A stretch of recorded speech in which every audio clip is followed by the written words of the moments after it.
Hey, it's Paris. You know I love sparkly things, right? Like stars. Duh. And thanks to Hilton and AutoCamp, I just slept under them. Picture me, serving looks by the fire outside my luxurious Airstream, making s'mores with the kids, while a national park is our backdrop. The great outdoors meets Hilton hospitality. That's hot.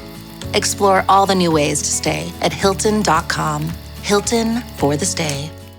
With a major selection of the looks your kiddos love starting at just $4 in the Walmart app, a new school year means a stylish new them. Who knew? Find skater skirts and Crocs that say, I'm casual but cool.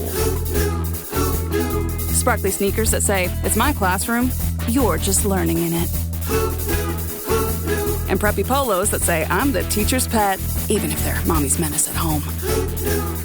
Find their favorite styles starting at just $4 in the app. The Walmart you thought you knew is now new. Oh, so you're saying that he's out and out lying when he says that he left for an appointment at 6 in the morning? Yes. This is the plaintiff, Michael Martin. He says the defendant, his neighbor, put a big metal bed frame on the street for the garbage men to pick up, but the thing blew over and damaged the hood of his 2001 Monte Carlo. When he confronted the guy, he told him he wasn't going to pay him because he probably backed into the bed frame himself, and that's why it fell over and damaged his car. Huh? The defendant's making things up as he goes along. He's owed $515.69, and that's just what he's suing for today.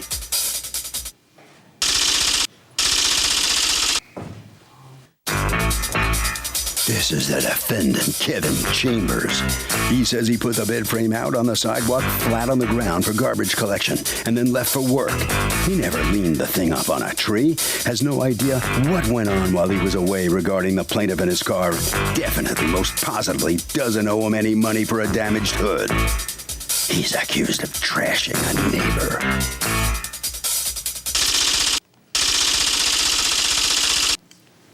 All parties, please raise your right hand. What you are about to witness is real. The participants are not actors. They are actual litigants with a case pending in civil court.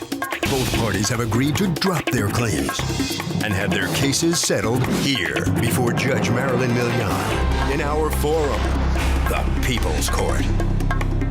Be seated. Please come to order. Litigants have been sworn, Your Honor. Thank you, Douglas. You're welcome. Michael Martin, you are suing Kevin Chambers for $515.69 that you will be out for having to repair a car that you say was damaged due to his negligence. Tell me what happened. Yes.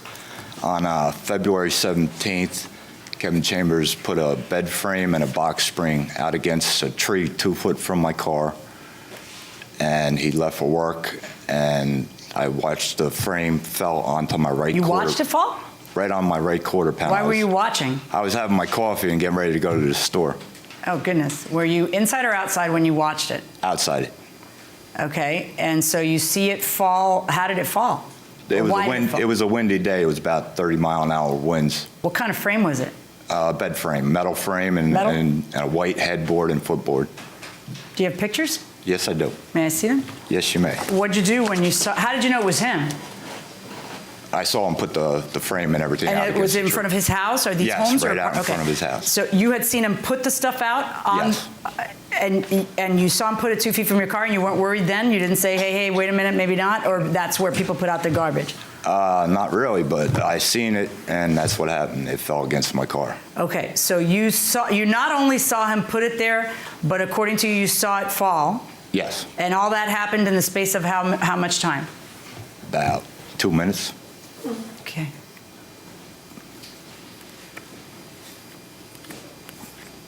Do you have a picture of the bed frame and the bed? No, I don't. I didn't have a cell phone. So what did you do when you saw that happen? I called Neptune City Police Department. Okay. And an officer came out, and he removed the bed frame from my right quarter panel. Okay, did you write a police report? Yes, I do. May I see it? Yeah. What happened? Well, I'm a little surprised that he's told me putting this out, only because I left at a very early date, at a very early time. What time? But you did put it out that morning? Yes, on the ground with some other items. What time did you leave? Around 6 o'clock in the morning. Where did you go at 6 o'clock in the morning? I had to be down in South Jersey, down in Salem County for an appointment. Okay. It's And about what time was your appointment? It's about a 2-hour drive. Okay. Around 8:39, around that time. Maybe it wasn't 6 o'clock, maybe it was closer to 7. Well, Okay, so but it was early. It was extremely early. according to you, you did what? You laid everything down I flat? laid everything down. That would take up a lot of room because you're throwing out a bed and then a bed frame? No, it was just the frame of the bed. There wasn't any metal, and there wasn't any box spring. There was no box spring? There wasn't any box spring And according to you, there was a box spring? Yes. Well, the box spring is still in my bedroom, so it would be a little awkward that I would be throwing something out when I'm using it right now. Okay, well, And then there were some other framed items, some metal framed pictures that I had out. And unfortunately, in our community, there's a lot of pickers that go through the community, move things around, they take things, furniture. so what is your point? That you think somebody else neatly laid the stuff up against the tree? Well, I think they probably put it up against the tree, and so that they could take the other metal frames and the other pictures with them, and because when you see it, there are people that put Why out was large it there to amounts begin with, though? just for trash day. Well, I wouldn't have. I have a picture. Could I show you? Yeah, a picture? yeah. I have other pictures, but Yeah. oh, okay. This is where I laid it. It wouldn't make any sense for me to put it against the tree because the trash man really wouldn't be able to get it, and I have a driveway that I'm really able to put it. Well, come over here and show me where you put it. Right here. Yeah.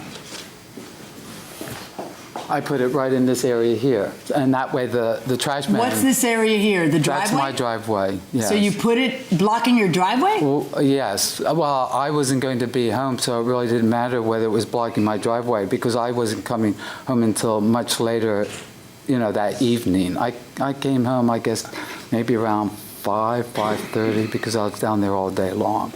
So it wouldn't have made any sense. And normally, this car happens to be parked there, but we have a very tight parking situation in our community, and there are many days that people will park right up against my driveway because of the situation. There's virtually no driveways in my community. Okay. Like 95% of the people don't have driveways, and between houses and multiple families and apartments, it's very tight. Right. So for the trashman to come by and have to go around the car, it wouldn't make any sense, and that's why I put it here. So it would be meaning easy. that most cars will be right up there, right. and the trash man wouldn't even see it Wouldn't leaning against the even tree. So you think he's making up having seen you lean it against the tree because he knows your defense. So he's claiming now to have seen you do Well, it. I don't know why he's saying that, So there's a good, 10 feet between the tree and the driveway? I don't know about 10 feet, maybe 6 feet? about 6 to 7 feet. All right, go ahead. You can go back there. You saw this happen at 8 in the morning? No, ma'am. It was around 11 o'clock. Oh, so you're saying that he's out and out lying when he Yes. says that he left for an appointment at 6 in the morning? Yes. If you saw him lay it up against a tree 2 feet from your car, why didn't you run out and stop him? It being a windy day and all, why didn't you run out and stop him? I had no idea it was going to fall and go against my car. If anybody puts a bed frame and a bunch of junk 2 feet from my car, I kind of have an idea. And why would he have put it where the tree is when it's a good 6, 7 feet away from where people would even see it to pick it up, the garbage man? I mean, what he's saying makes sense. He has every incentive not to have put it there. I have other pictures, though, that I'd like to show you Yes, of his please. car. Oh, sorry. Yeah. All right. Thank you, sir.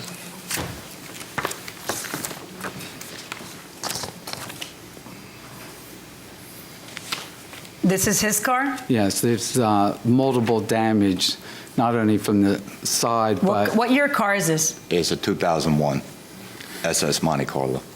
There are a lot of scratches on it.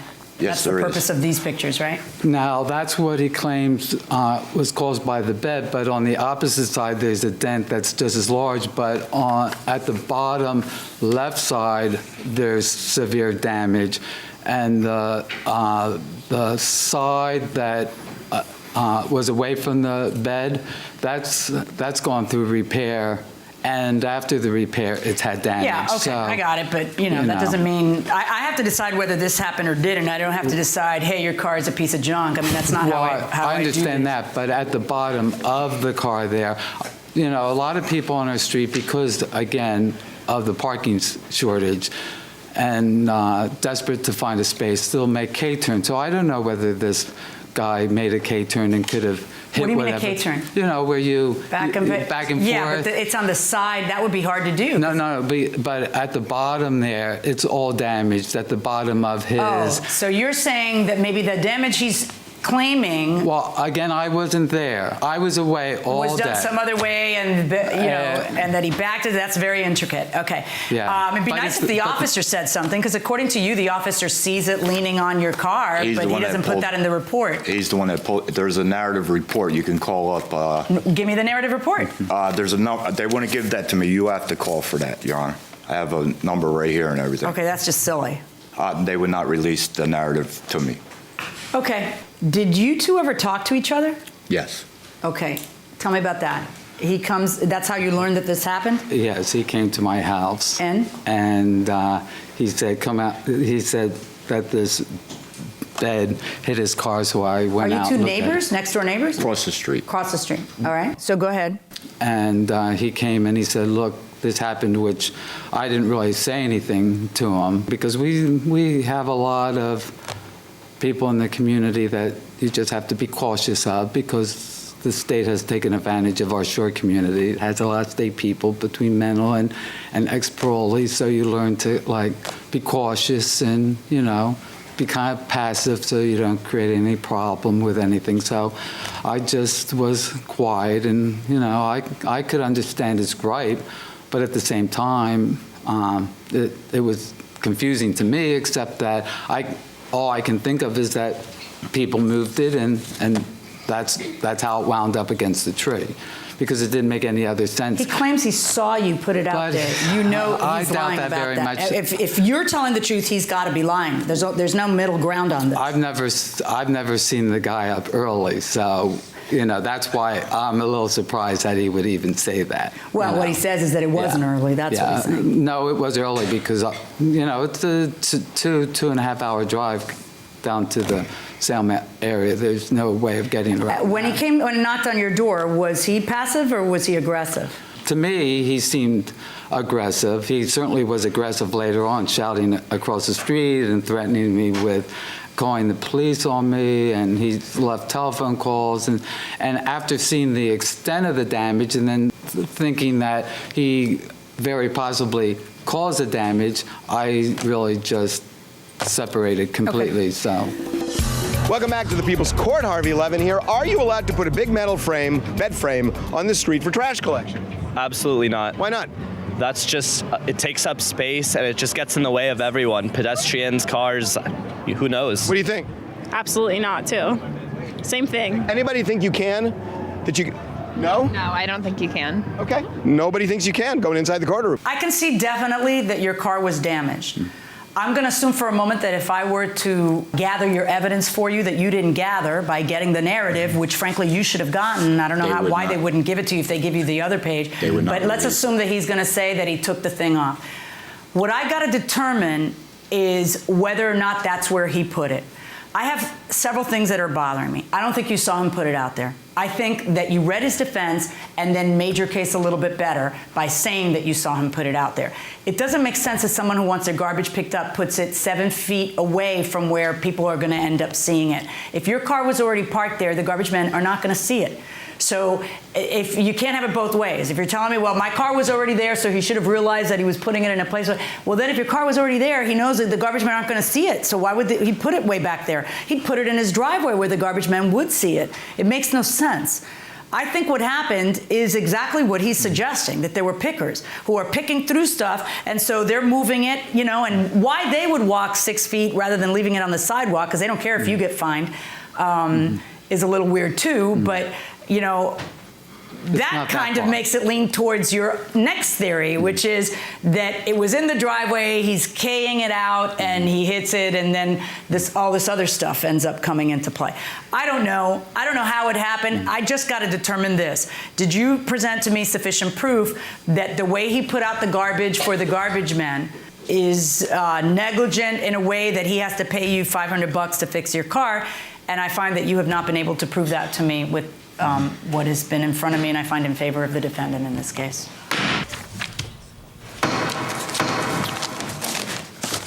Plaintiff unable to prove that the defendant negligently placed that bed frame. So step on in here, and we just couldn't prove it in there. Yes, I see that. Right. Yes. And so what could you have done?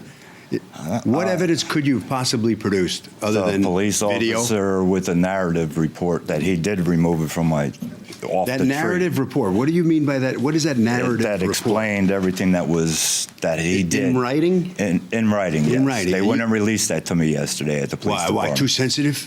No, top they said secret, the judge national had. stuff? They said the judge had to ask for that. Mm-hmm. All right. You guys are still neighbors. Yeah. And number two, after I told him, he said to get the estimates, and he came out and cleaned the white paint off from the bed frame and brought the bed frame back to the side. What do you of his think of your neighbor? It's all right. It's all right. I'll live with a couple of dents. All right. Okay. Good. That's the way. That's neighborly. That's neighborly of him.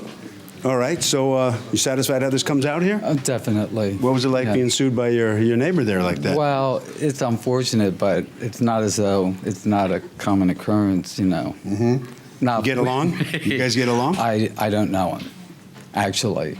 He lives in an apartment complex, and so it's I really don't know the people in the apartment If you see him walking toward you on the street, you're gonna cross the other side, or you're gonna say hello? Pretty much, just to stay the distance. Stay away. Harvey? You know, in this case, the plaintiff had a theory, but the problem is there was no proof to back up the theory, and you need proof to tip the scales of justice and win a case. And that will do it for this case. Litigants for the next case on the way into the courtroom right now. How do you top your love for your cat? With a cascade of decadent savory gravy over a mouth-watering mousse pâté. Fancy Feast gems. 2 gourmet pâtés in one convenient pack. Simply peel and plate to reveal a pyramid shape that makes eating delightful and pamper her with an experience as extraordinary as she is. Turn the everyday into the extraordinary with Fancy Feast gems. This episode is sponsored by Friskies, who would like to tell your cats hi. Now, if that didn't get your cat's attention, there is one thing that always does the trick. Just pour some Friskies crunchy food in the bowl and you'll hear those paws come running. Works every time.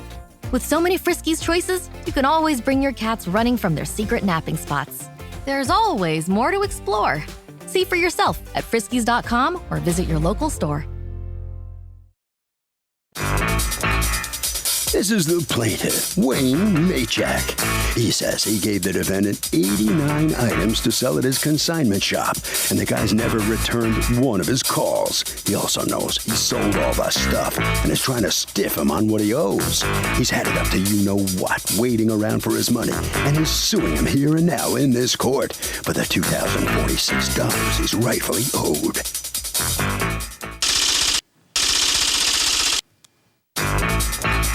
This is the defendant, Scott Lipscomb. He says he has a written agreement with the defendant, stating he can sell all the items for whatever amount of money he can get, and then he'll split the profits 50-50. Well, it took him 9 months to sell everything. He got $1,683, split that down the middle, and called the plaintiff to tell him the amount he was going to be receiving. He has no idea why the guy's so upset and suing him, because he thinks he did a great job. He's accused of not playing fair.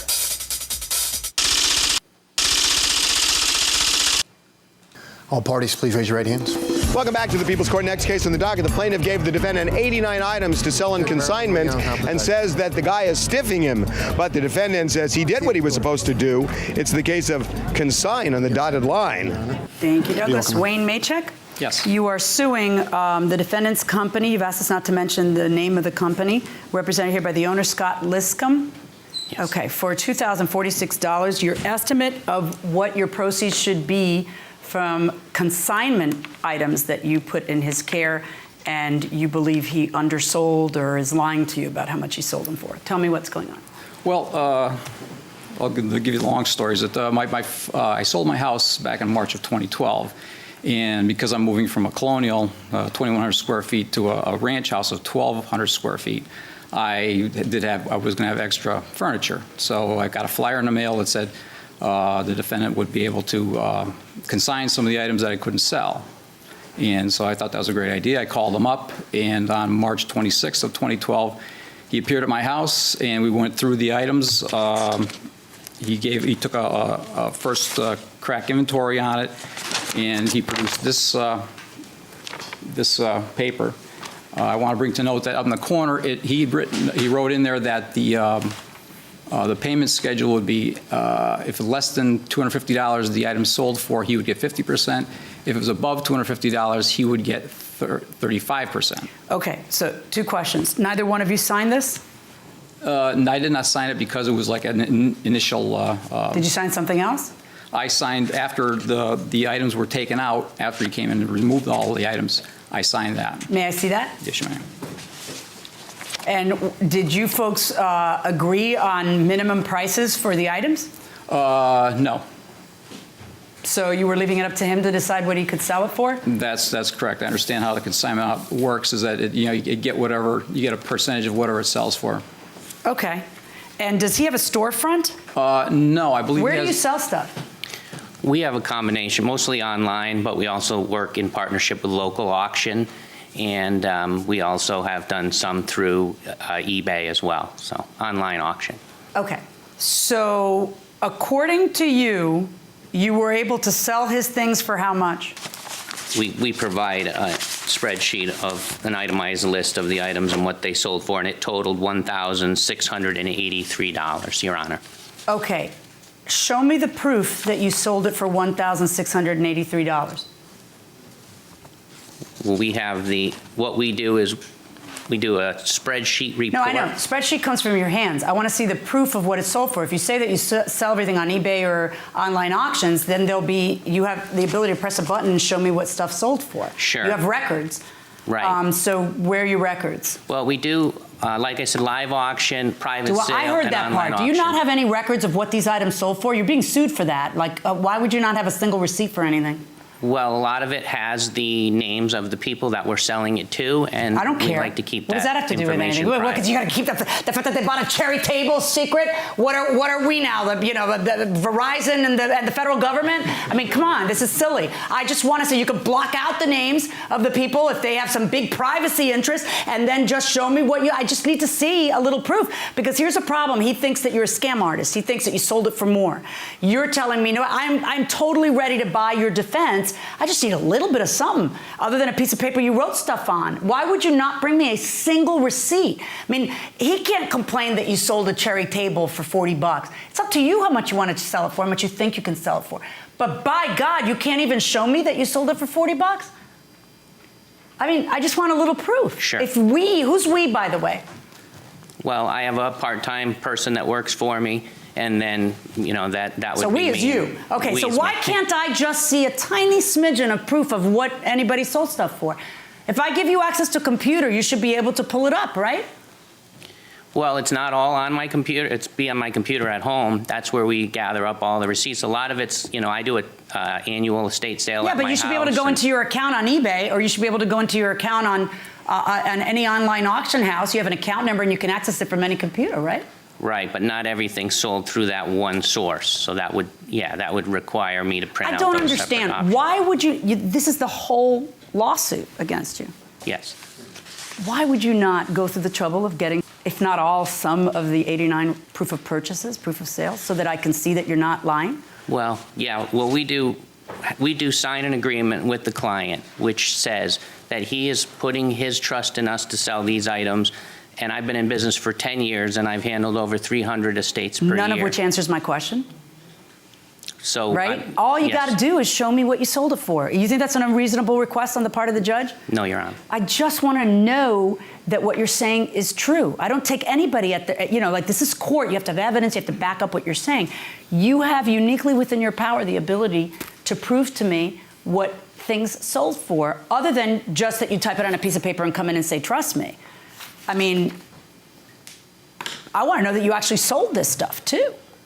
And how are you going to prove that you're out $2,000-something? I went through the list. I don't care that you say so. How are you going to prove it? Do you have receipts for things that would somehow, what? Because you go to a lot of garage sales, so you know. My estimates are strictly subjective. I have no. Of course it's they just are. what I see or what I see. Of course they are. If you could get $2,000 for them, you would have. That's okay. correct. Or if you could get $4,000, really, what you're saying is that was stuff worth $4,000. If you could get $4,000 for the stuff, you would have. Okay. This is used stuff, some of it very old. You raised a family in that house. You know, how long were you living there? 25 years. Yeah, exactly. I know how much my 25-year-old stuff will go for. Mm-hmm. Like, I'll pay you to get it out of my house, you know, kind of stuff. So the defendant's saying, hey, I can't really show you, Judge, anything from eBay because it's confidential stuff. You buying that? No. Why? He should be able to show it. Well, yeah, he doesn't work for eBay. Is this a scam? Probably, yes. I mean, would you bring the proof of what you sold it for to court if you were being honest and had nothing to hide? Yeah. That's what I think too, going inside the courtroom. How are either of you going to prove how are you going to prove your defense? How are you going to prove your case? So now you handed him a check for how much? Or you mailed him a check for how much? I have not settled up with him yet because he protested from the beginning. That's correct, yes. All right, and he offered to send you a check for how much? Your Honor, I haven't heard from him from October of 2012. Oh, he never offered to send you anything? Nothing. After you sued him, did he call you? Here's an email dated October 25th in which he said, thank you for your patience thus far. We worked through the remaining items, and I'll be back with you shortly. And then what? That was October 25th. And then this is the first time I've seen him since then. Oh, my goodness. So that's my point. Right. And so what efforts did you make since October to reach him? Did you call him, leave messages? I was calling him since, asking for statuses since a month. No, but after October, that email. I emailed him one other time in January 9th. And said what? And I said the same thing. Can you please give me a status on this? And then your response was?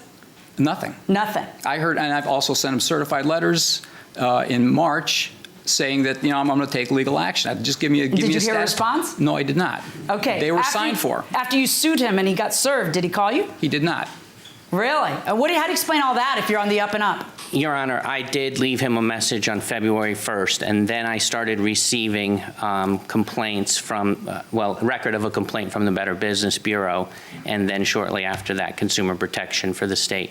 So at that point in time, I knew that we were going to have some kind of a court ruling or some kind of a outside jurisdiction. Right, and then you decided that court could figure out what the correct amount was based on what, since you brought me nothing? Well, I was under the impression that our agreement was that he was hiring me to sell these items. You're not understanding. I totally agree with you. That is your agreement. Your agreement is he's hiring you to sell it. Your agreement is he can't complain what you sell it at. My problem is none of those two things. You're right about that. He can't complain that you sold it for $40. I just want to know you sold it for $40. It's a different issue. I just want to know that you sold this for $120, that for $75, this for $40, that for $35. I just want proof that you said. I don't understand how you walk into court without a single receipt.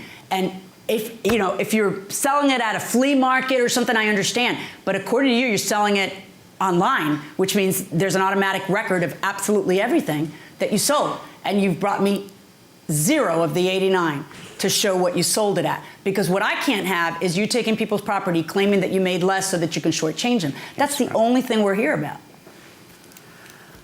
What time is it, Douglas? Feeling a little rough justice. Are you feeling it? Real. How does it start? With a little grumbling in your belly? A little bit, yeah. That's the start. Yeah, a little nervous tickle? Tickle. What did you say it was? 800 and what? 840 something. And you never sent him the 840 something. No, because in February, by the way, he consigned all this stuff when? In May of the prior year. That is correct. I am finding in favor of the plaintiff in the amount of $1,200. That's my judgment. Pay the man.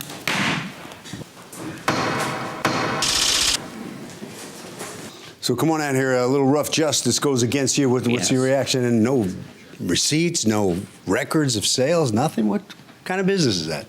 Well, we've been running successfully for many, many years this way. This is the way the people are typically satisfied. But to the judge's point, yes, I should have been better prepared and had those receipts with me, the actual printouts. Well, you're going to change the way you do this sales business in the future from now on? What are you going to do differently from now on? I'm going to start providing actual customer receipts along with the spreadsheet and just keep more detailed records going forwards to avoid this happening again. All right. Good answer. Right around the corner this way.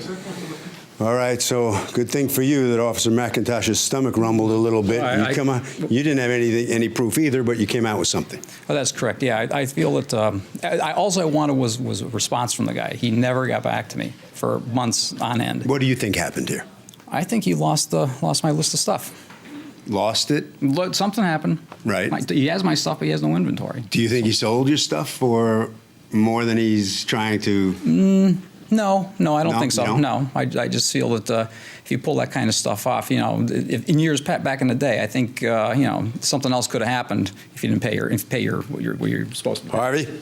Well, this is an important rule. If you ever sell anything on consignment, you should put a minimum price with the person who's selling your stuff, saying, I do not want it sold below this price. And that will do it for this case. The litigants for the next case on the way into the courtroom right now. My cat Freddie loves to be brushed and cuddled. But stirring up his cat allergens meant sneezing and itchy eyes. Then I found Purina One Live Clear. It's cat food that reduced the major allergen and my suffering in as little as 21 days. Now, we feel closer than ever. If you have issues with cat allergens, you really need to try Purina One Live Clear. Try new Purina One Live Clear today. Purina One, a difference from day one. This is the plaintiff, Jacqueline Jacques. She says she found the defendant an apartment to live in, and the ingrate is stiffing her on half her finder's fee. She's had it up to you-know-where with the plaintiff and her constant excuses. The buck stops here, and she's suing her for the $735 she still owes.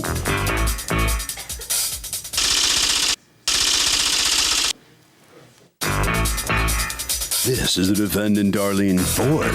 She says the plaintiff knows her sister, and yes, she did give her the number of a landlord she ended up renting an apartment from.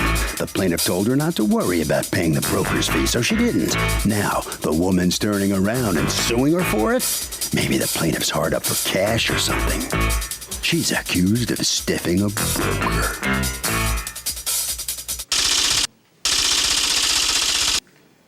All parties, please raise your right hands. Welcome back to the People's Court. Next case on the docket. The plaintiff says she found the defendant in an apartment, and the defendant won't ante up the finder's fee. But the defendant says the woman hardly did anything and waived the fee. It's the case of finders keepers, sometimes. Okay, Jacqueline Jacques? Yes. You and your company, you've asked us not to mention the company name, are suing Darlene Ford for $735, the remaining balance of a broker's fee that you did not get paid. Yes. Tell me what happened. How I became acquainted with Darlene was through her sister. Her sister had a apartment rental up the block from my home, and I had contacted her with regards of renting the apartment. A couple years later, she had said that the apartment was empty and she would like for her sister to rent the apartment. I then processed the paperwork for her on her behalf. And then a couple years, say a few years after that, it was around 2008, 2009, coming forward around 2010, 11, her sister had let me know that she was in the process of selling her home. So I said, okay. I let the sisters know that the house was going to be for sale. That really didn't go over well with them. Darlene contacted me with regards to helping her find an apartment, be it that the house is being sold and she would have to move. I said, okay, no problem.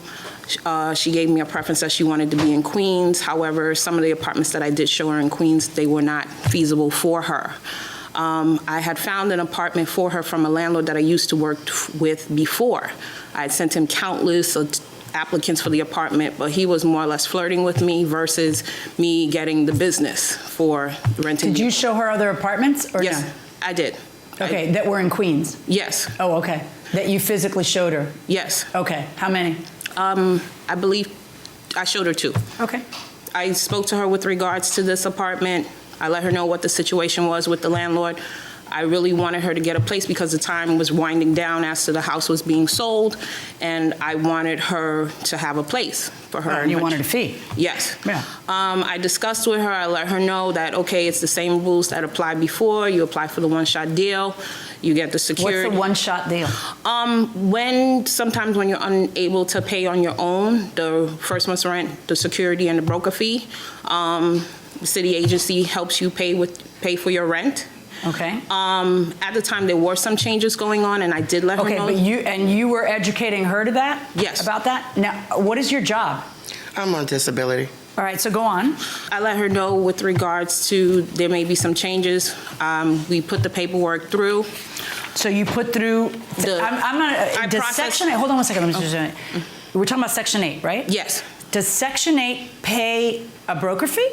No, Section 8 does not pay a broker fee. Okay. HRA, Human Resources, pays a broker fee. Okay, and Human Resources is part of which government? New York City. They pay a broker fee? Yes. They help you, if you need assistance, certain... No, I understand that if you need assistance in paying your, I mean, like a broker's like maybe I'm wrong, a broker's kind of like a luxury because you don't want to have to look for it yourself. That's true. That's money that would go to pay another needy person's living expenses, and instead it goes to the luxury of a broker and the government pays that? It seems like a funny way to run a railroad. I know it's probably business for you, so you're happy, but I don't understand. It doesn't matter, it's what it is, I'm just commenting. Okay. All right, so you put this thing together so that she would have some government assistance, and then it turns out, then that agency paid half of your fee? Yes, the agency paid half of the fee. Based on what? Her income?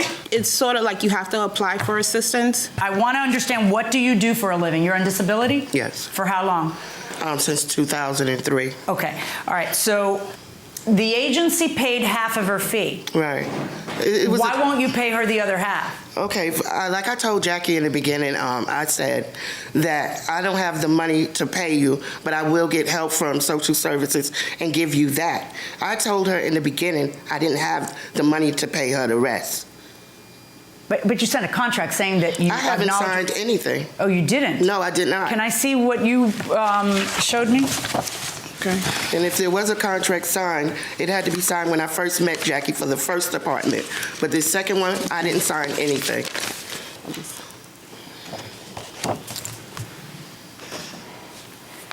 Did she sign something for this apartment? The paperwork that you have before you is how we process our closed deals. Yes or no to my question?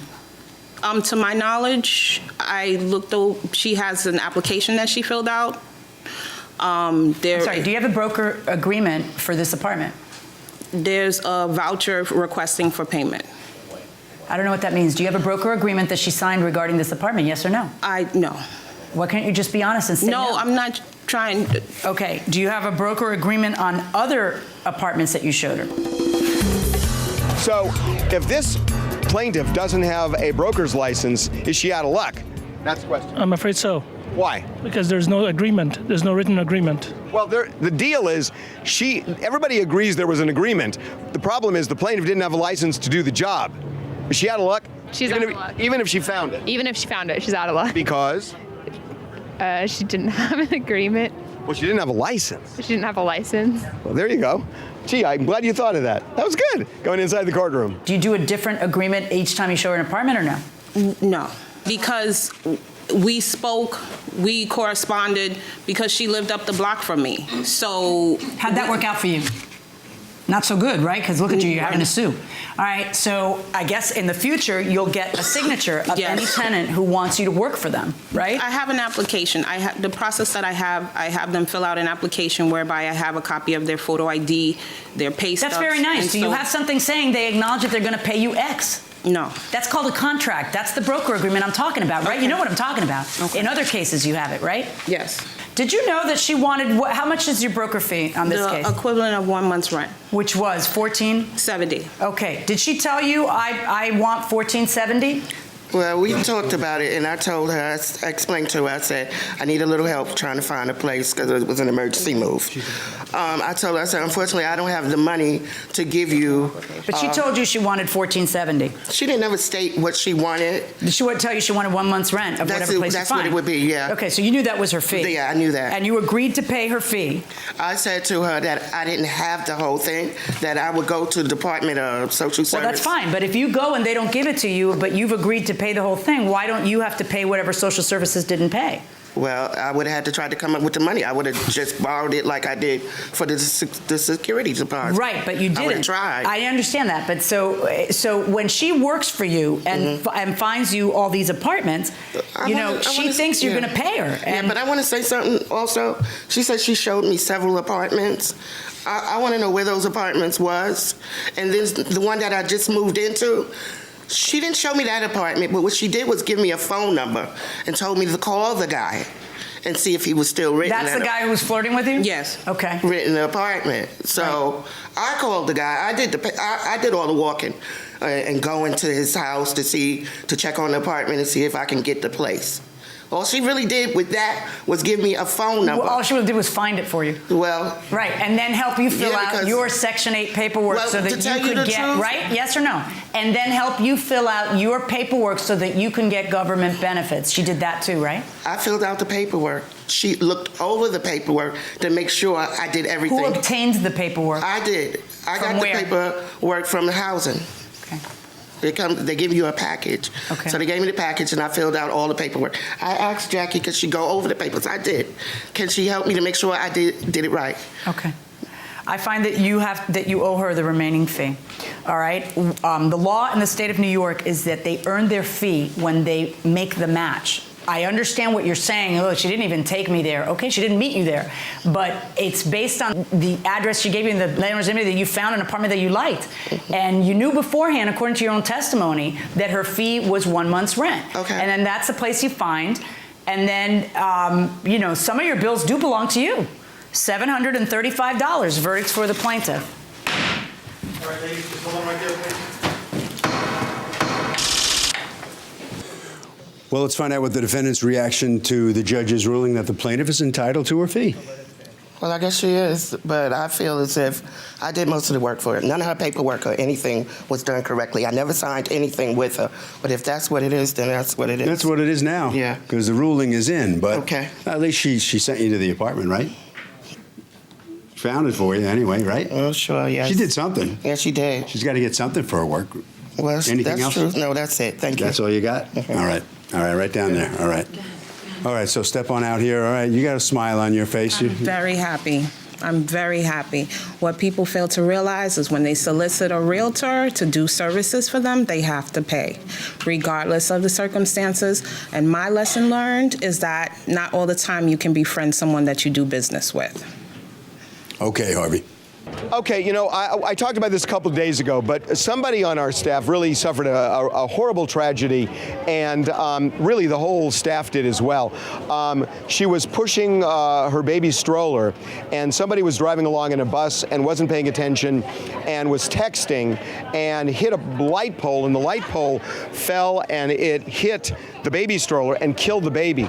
I mean, it's a horrible situation, and it really does kind of raise the issue of texting and driving and what it could do. You're obviously not intending to hurt somebody, but it can happen like that. I am guilty of it myself. I've gotten a ticket for it in the past, and it really has made me think, and I hope everybody else think, that this is just a horrible situation that everybody really needs to think about and avoid. This is a whole new world, and a world that is fraught with danger when you're driving and doing something that distracts you. Don't text and drive.